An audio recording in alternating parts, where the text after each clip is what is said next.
O Senhor esteja convosco. Ele está no meio de nós. Proclamação do Evangelho de Jesus Cristo, segundo Lucas. Glória a vós, Senhor. Naquele tempo, disse Jesus a seus discípulos: que vossos rins estejam cingidos e as lâmpadas acesas. Sede como homens que estão esperando seu Senhor voltar de uma festa de casamento, para lhe abrir imediatamente a porta, logo que ele chegar e bater. Felizes os empregados que o Senhor encontrar acordados quando chegar. Em verdade vos digo, ele mesmo vai cingir-se, fazê-los sentar-se à mesa e, passando, os servirá. E caso ele chegue à meia-noite ou às 3 da madrugada, felizes serão, se assim os encontrar. Mas ficai certos, se o dono da casa soubesse a que horas em que o ladrão iria chegar, não deixaria que arrombasse a sua casa. Vós também ficai preparados, porque o Filho do Homem vai chegar na hora em que menos esperardes. Palavra da salvação. Glória a vós, Senhor.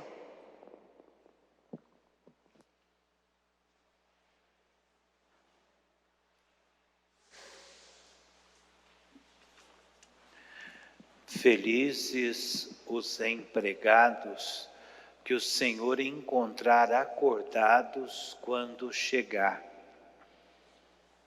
Queridos filhos e irmãos no sacramento do batismo aqui presentes, querido Padre André, irmãos e irmãs que nos acompanham pelas redes sociais. Hoje, em comunhão com toda a Igreja, estamos celebrando o dia da comemoração de todos os fiéis defuntos. É um dia de saudades e de esperança. Vamos aos cemitérios rezar pelos nossos entes queridos já falecidos e temos o costume de celebrar a Eucaristia nos cemitérios, várias celebrações. Porém, devido à pandemia, para evitar a aglomeração nos cemitérios, neste ano, nós optamos por celebrar a missa nas paróquias, propondo orações e bênçãos nos cemitérios, com o intuito de não incentivar as aglomerações. E queremos também rezar, como o Padre André já lembrou no início da celebração, por todos os falecidos, especialmente os falecidos nessa pandemia, e em comunhão com todas as famílias enlutadas. A Igreja, no decorrer da sua história, sempre incentivou a oração em memória dos falecidos. Quer ser uma lembrança de carinho e também de piedade. Cada um de nós, depois de uma certa idade, tem no coração um lugar muito especial para a lembrança daqueles que conviveram conosco e que já partiram antes de nós. E a Igreja apoia essa lembrança e abre o espaço na celebração litúrgica para que, ao mesmo tempo em que nós rezamos pelos mortos, lembremos-nos da ressurreição deles e também da nossa ressurreição. Ou seja, recordemo-nos do destino eterno de toda a criatura humana. Tem uma frase bonita que diz: ninguém morre enquanto continua vivo no coração de alguém. E isso é correto. Mas para nós cristãos, existe uma outra maneira bem mais verdadeira e plena de expressar esta realidade que os mortos sobrevivem. Eles vivem em Deus. Nunca a Igreja pôs em dúvida essa realidade da vida eterna. Ela sempre nos ensinou a rezar no credo: creio na comunhão dos santos. santos que nós celebramos ontem. Mas o que significa crer na comunhão dos santos? Quer dizer que nós, que peregrinamos neste mundo, estamos em comum união, em comunhão com os que terminaram esta vida, seja com aqueles que já alcançaram a glorificação junto de Deus, seja com aqueles que ainda precisam de purificação no purgatório.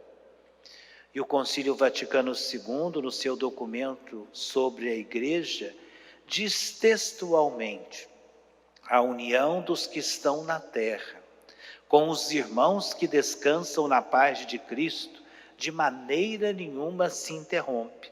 Pelo contrário, conforme a fé perene da Igreja, vê-se fortalecida pela comunicação dos bens espirituais. E no mesmo documento afirma, reconhecendo esta comunhão de todo o corpo místico de Cristo, a Igreja terrestre, desde os primórdios da religião cristã, venerou com grande piedade a memória dos defuntos. A Igreja sabe e sempre ensinou que a criatura humana não é feita para a morte, mas para a vida. E Jesus foi claro quando ele disse: Deus não é um Deus dos mortos, mas de vivos. E nós ouvimos na primeira leitura o próprio Jó professando esta fé: o meu Redentor vive, e com estes meus próprios olhos eu verei a salvação de Deus. Eu verei a Deus com os meus próprios olhos. E antes de ressuscitar Lázaro, Jesus também vai dizer para Marta: quem crer em mim, ainda que esteja morto, viverá. Por isso, ao lembrarmos os nossos mortos, não apenas nos recordamos deles, mas refazemos dentro de nós a fé na vida eterna, a fé nessa comunhão que existe entre nós, os mortos, os santos e Deus. Somos todos a família de Deus, uma família viva de um Deus vivo. E dizendo isso, não nos esquecemos da dor, da saudade que sentimos com a separação pela morte biológica. Cristo também chorou a morte de seu amigo Lázaro. Cristo suou sangue diante da iminência da própria morte no Jardim das Oliveiras. Porém, a morte não é o fim de tudo, não é o fracasso da vida. E uma das imagens que o Novo Testamento utiliza para explicar a morte é a imagem do parto. A vida humana e do cosmos inteiro é vista por Jesus e por São Paulo como um tempo de espera que é comparado com uma mulher em trabalho de parto. O dia da morte é o dia em que termina a gestação da nova criatura. O dia da morte é o dia do nascimento do homem novo. São Paulo nos lembrou na segunda leitura que pelo batismo nós fomos sepultados em Cristo e renascemos para uma vida nova. E esta vida nova chega no seu momento da plenitude, também no momento da morte, porque o homem novo é destinado a viver para sempre. Nós não nascemos para morrer, nós morremos para ressuscitar. A morte é um novo nascimento. E usar a imagem do parto para a morte significa dizer que a morte não é o ocaso, mas a aurora de uma vida nova. Essa é a fé que nós professamos no credo. Creio na comunhão dos santos, na remissão dos pecados, na ressurreição da carne e na vida eterna. Portanto, rezar pelos mortos é professar a nossa fé na vida que nunca termina. Rezar pelos mortos é unir-se a Deus que queria e quer a sua igreja santa e imaculada.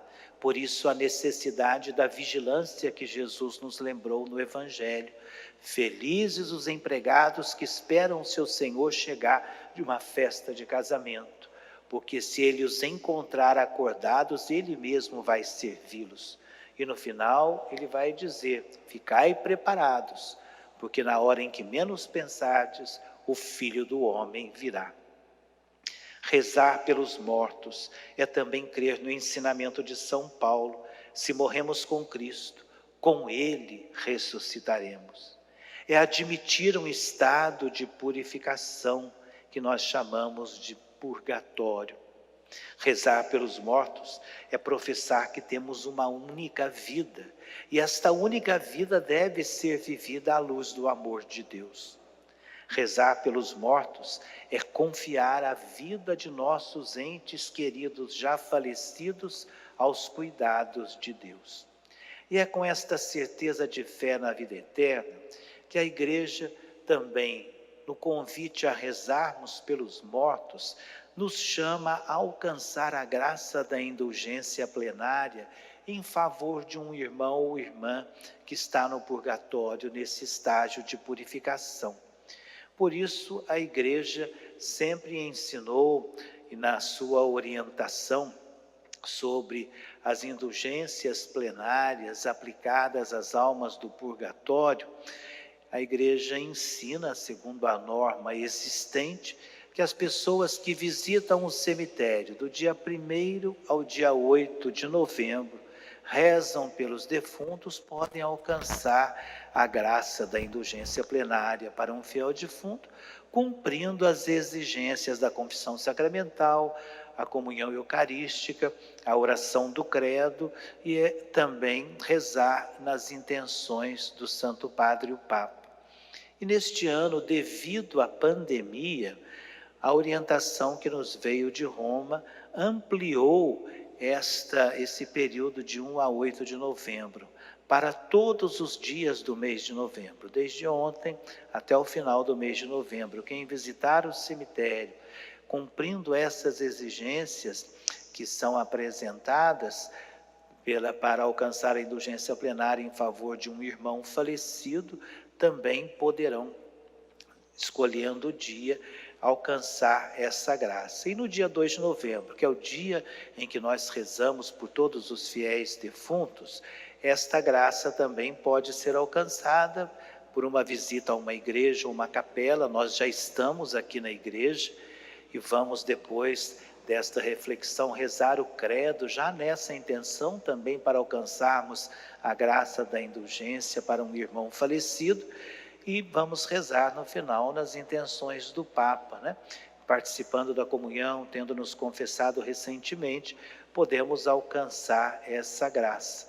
E a norma também, que era só para o dia 2 de novembro, fala que quem não puder, por causa da pandemia, participar hoje, que pode alcançar essa indulgência ou no próximo domingo ou num outro dia escolhido. E até os idosos, os doentes, aqueles que não podem participar na comunidade, poderão alcançar essa graça em favor de um irmão falecido, unindo-se espiritualmente, oferecendo os próprios sofrimentos, cumprindo, logo que possível, essas 3 exigências da confissão, da comunhão, da oração na intenção do Papa, e podendo rezar, seja o terço, seja também o terço da misericórdia, ou uma meditação de um texto bíblico, são instrumentos que podem ajudar a alcançar essa graça. Que nós, então, não percamos a oportunidade de manifestar essa nossa comunhão com os irmãos do purgatório, ontem com os irmãos do céu, e assim poder alcançar a graça da indulgência plenária em favor de um irmão falecido, para que ele alcance o mais rápido possível a graça dessa vida eterna junto de Deus. E com esta certeza de que nós somos chamados para a vida e para a vida eterna, convido a encerrarmos esta reflexão cantando aquele refrão que nós tão bem conhecemos. Porque Ele vive, eu posso crer no amanhã. Porque Ele vive, temor não há, mas eu bem sei que o meu futuro está nas mãos